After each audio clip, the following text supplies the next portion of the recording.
خوف، وحشت اور بربریت کا دوسرا نام چنگیز خان ہے، جو گوبی کے صحراؤں میں موت اور زندگی کی کشمکش میں کئی سال لڑتا رہا۔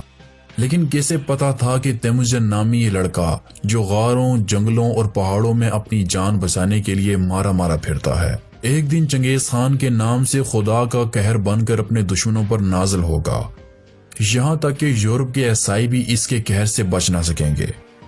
جبکہ مسلمانوں کا تو یہ حال تھا، اگر کوئی ایک تاتاری 20 مسلمانوں کو پکڑ لیتا اور ان سے یہ کہتا کہ یہاں کھڑے رہو، میں تلوار لے کر آتا ہوں، تو یقین کیجئے کہ وہ 20 کے 20 مسلمان وہاں کسی بھیڑ بکری کی طرح خوف اور وحشت کی عالم میں کھڑے رہتے۔ لیکن دوستو، آج کی اس ویڈیو میں ہم چنگیز خان کی زندگی کے بارے میں 5 ایسے حقائق بتائیں گے جو آپ کو یقیناً حیران کر دیں گے۔ نمبر 5، چنگیز خان نے خوارزم شاہ کو شکست دینے کے بعد شاہ کے بہادر بیٹے سلطان جلال الدین خوارزمی کو قتل کرنے کی کئی بار کوشش کی، لیکن وہ ہر بار ناکام رہا۔ ایک بار جلال الدین نے چنگیز خان کے ایک ارخون کو عبرتناک شکست دی، جس کے بدلے میں چنگیز خان نے خود حملے کا ارادہ کیا، لیکن راستے میں ایک بامیان نامی شہر نے منگولوں کا راستہ روکا، جہاں پر خونریز معرکہ ہوا۔ اس جنگ کے دوران چنگیز خان کا ایک نوجوان پوتا ایک تیر لگ جانے کی وجہ سے مارا گیا۔ اس کے بعد خود چنگیز خان نے ہراول دستے کے ساتھ اس شہر پر حملہ کیا اور شہر فتح ہو گیا۔ چنگیز خان نے اس شہر سے اپنے پوتے کی موت کا بدلہ اس طرح لیا کہ اس نے پہلے تمام انسانوں کو قتل کرا دیا۔ جب اس کا غصہ ٹھنڈا نہ ہوا تو اس نے بامیان شہر کے تمام جانوروں تک کو ذبح کروا ڈالا۔ نمبر 4، کہا جاتا ہے کہ چنگیز خان نے ایک وصیت کی تھی کہ اس کی قبر ایسی جگہ نکالی جائے جس کے بارے میں کسی انسان کو علم نہ ہو۔ لیکن دوسری طرف ایک انگریز مورخ اپنی کتاب گنگیش خان میں لکھتا ہے کہ غالباً اس جنگل کو جسے چنگیز خان نے اپنی قبر کے لیے خود منتخب کیا تھا، اسے اس جگہ دفنایا گیا۔ اس کی قبر ایک بڑے درخت کے نیچے کھودی گئی۔ منگولوں کی روایت کے مطابق ایک قبیلے کی فوجی خدمات کو معاف کر دیا گیا اور ان کی صرف یہ ڈیوٹی لگائی گئی کہ وہ اس مقام کی نگرانی کریں جہاں چنگیز خان دفن کیا گیا تھا۔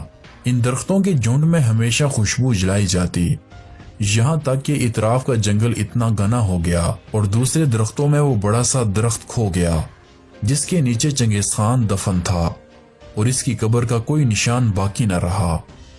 1201 عیسوی میں چنگیز خان نے تائجود قبیلے پر حملہ کیا اور خونریز معرکہ ہوا۔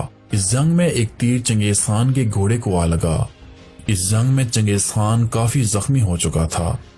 جنگ کے ختم ہو جانے کے بعد چنگیز خان نے تمام قیدیوں کو جمع کیا۔ اس نے پوچھا کہ اس کے گھوڑے کو تیر مارنے والا کون تھا۔ ایک جنگجو نے بہادری سے چنگیز خان کے سامنے اپنے جرم کا اقرار کرتے ہوئے کہا کہ تیر اس نے چلایا تھا۔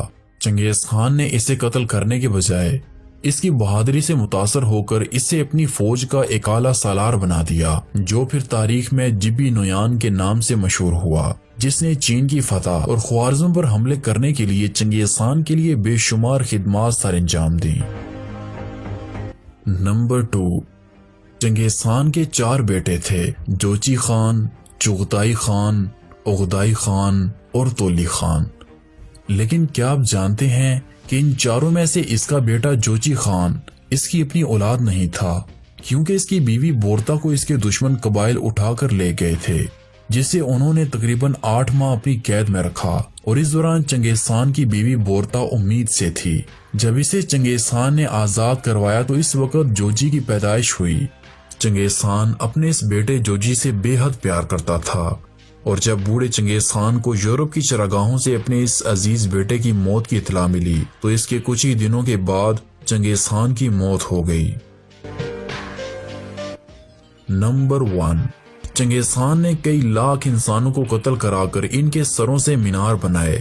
لوگ اس کے نام سے بھی ڈرتے تھے، لیکن کیا آپ جانتے ہیں کہ چنگیز خان اپنی پوری زندگی میں صرف ایک آدمی سے ڈرتا تھا، اور وہ مرد مجاہد تھے سلطان جلال الدین خوارزمی۔ جلال الدین خوارزم کا شہزادہ تھا جو بے حد بہادر اور جانباز تھا۔ اپنے باپ خوارزم شاہ کی شکست کے باوجود سلطان نے منگولوں کے خلاف جہاد جاری رکھا۔ جلال الدین گوریلا وار کر کے ان تتاریوں کو ناکوں چنے چبوا چکے تھے۔ کہا جاتا ہے کہ چنگیز خان نے ان کی بہادری سے متاثر ہو کر کہا تھا کہ اگر جلال الدین میرا بیٹا ہوتا تو میں پوری دنیا کو فتح کر لیتا۔ سلطان جلال الدین ساری زندگی تاتاریوں کے خلاف لڑتے رہے۔ اس دوران سلطان کو کسی اسلامی سلطنت کی جانب سے کوئی مدد نہ ملی، یہاں تک کہ خلیفہ بغداد نے بھی سلطان کا ساتھ دینے سے انکار کر دیا۔ انکار کے بعد سلطان زیادہ وقت تنہائی میں گزارتے اور آخرکار سلطان جلال الدین خوارزمی روپوش ہو گئے۔ اس کے بعد کسی کو یہ معلوم نہ ہو سکا کہ سلطان کہاں ہے اور کس حال میں ہے۔ کئی سالوں تک ان کے متعلق عجیب و غریب داستانیں مشہور ہوتی رہیں۔ کبھی یہ افواہ اڑتی کہ وہ فلاں بستی میں ایک درویش کے لباس میں دیکھے گئے ہیں، کبھی یہ قصہ مشہور ہوتا کہ وہ کسی جنگل میں گوشہ نشینی اختیار کر چکے ہیں، اور کبھی یہ خبر آتی کہ وہ دنیا کی نگاہوں سے چھپ کر تاتاریوں سے آخری جنگ لڑنے کے لیے جانبازوں کی ایک زبردست فوج تیار کر رہے ہیں اور اچانک کسی فلاں مقام سے ظاہر ہوں گے۔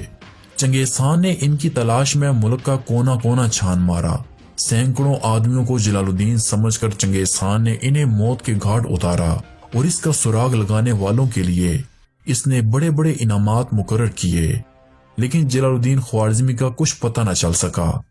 بعض لوگ یہ بھی کہتے تھے کہ وہ ایک عام سپاہی کے لباس میں تاتاریوں کی کسی چوکی پر حملہ کرنے کے بعد شہید ہو چکے ہیں۔